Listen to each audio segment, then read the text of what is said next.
Hey, Pomfret Hall. My name is Sean, and I work in the Multicultural Center here on campus. My job is to work with our programming. So I do a lot of the events that we do in the MC, and then I also work with our student retention programs and initiatives as well. So I wear a lot of different hats, but under normal circumstances, you could come by the MC anytime and visit me, ask me questions, say what's up, take advantage of the resources we have in the Multicultural Center that are just there for you. However, this is a weird semester, so I know you all are having to figure out, where to find that stuff on your own, and I do apologize for that. But we're always there by email. You can come in and talk. You can email us. You can ask us questions whenever you want.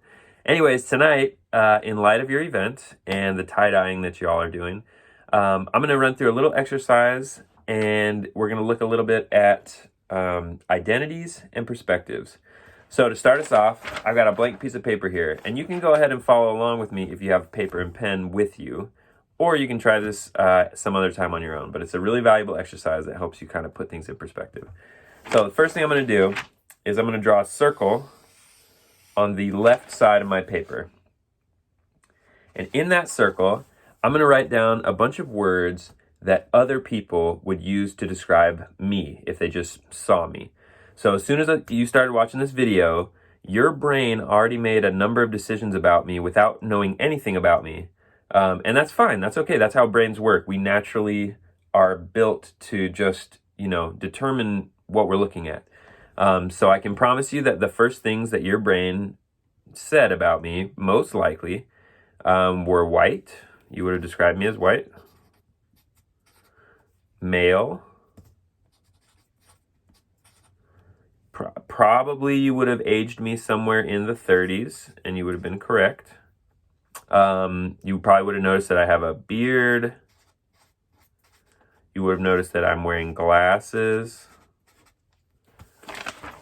So right now, we've already got a few words there to describe me, just externally. There's other things you might say too. You might say, maybe like middle class, wherever you'd place me. So socioeconomic is something that we sort of automatically put together in our brain. And you can't tell what I'm sitting on right now, but if I walked into the room, you would know your brain would have made a sort of snap decision about my ability, my physical abilities. If I had been a wheelchair user, that would have been something you recognized instantly as well. So anyways, on your paper, you can go ahead and make a circle and write down about 4 or 5 things that people would use to describe you. So this includes race, gender, age, let's say socioeconomic status, and then maybe like 1 or 2 other descriptors that just on the outside. And so once you've got those words on there, we're going to do another circle on the right side. And you may have guessed, these are going to be words that you would use to describe yourself on the inside. So these are things that people can't see about you, but that are still who you are. So I'll go first. I would put, I'm from California. That's a big part of my upbringing. I was raised by a single mom, so I'm going to put that in there. We were poor when I was growing up. I'm Jewish. Can't tell that from looking at me usually. I like to surf. I play soccer a lot. Let's see. I lived in Tokyo for 4 years, so I'll put sushi on here. I love sushi. I'll put, let's see. I like all kinds of Japanese stuff. I like anime. I like music. I like a whole bunch of stuff that comes out of Japan. So I'll just put Japanese culture. I'll put older brother because I'm an older brother. I'll put, let's see, one more. University of Arkansas, because that's where I work and that's where I am. So now you go ahead, put that circle on the right-hand side of your paper, and just start writing stuff down about yourself. Take about 20 seconds to just write down as much about yourself as you can. And then the next thing I'm going to do is I'm going to draw a line going up from one of these circles on the right side. And on that line, I'm going to write my biggest hope. And my biggest hope is for peace. Peace between people, peace inside myself, peace in the country. I just want peace. And on the other side, I'm going to do another line. I'm going to write my biggest fear on this one. And my biggest fear usually is losing a loved one. But for you, it might be like a career-related thing, financial. Maybe it's sickness. Maybe it's something about, a relationship that you have or a connection you have. It could be not graduating, since you're all in college. That might be something that you think about a lot. And the very last thing I'm going to do is I'm going to put a line in between the two circles. And on that, I'm just going to choose the one word here that I think most represents me right now.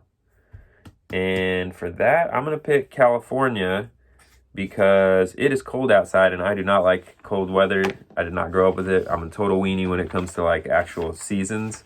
So I'm going to put California right there. So if you've been paying attention, what we've just constructed are...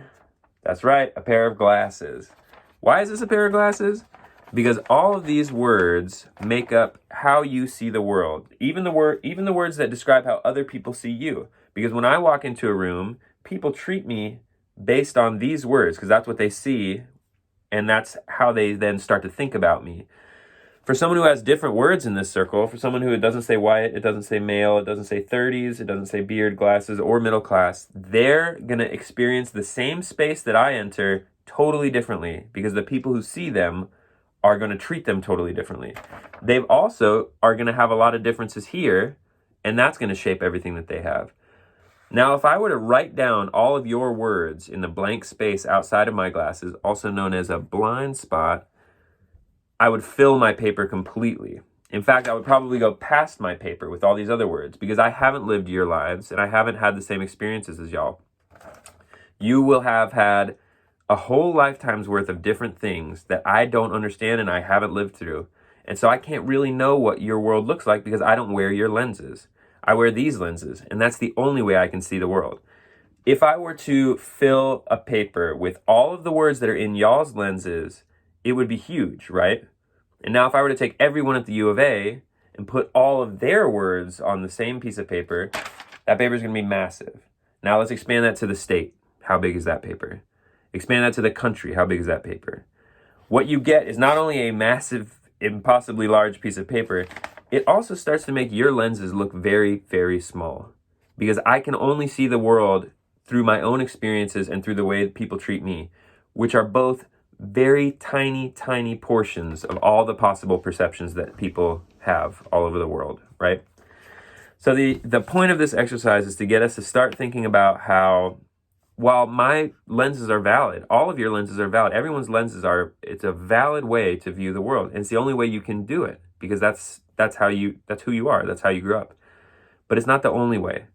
And when you start to measure it against all the other different ways that people can see things, you start to realize just how small your own view is. And small does not mean less.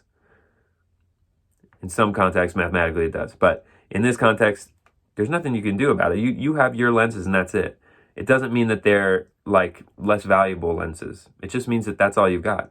So the best thing we can do is to expand our lenses and to get to know our own blind spots, to really start to think about people whose descriptive words are going to be different than our own. And the better job we can do of that, the closer we can get to having an actual shared reality rather than just your own perception. Anyways, thanks y'all for participating in this. You can contact me at shawn@uark.edu. That's SHAWN @uark.edu if you have questions.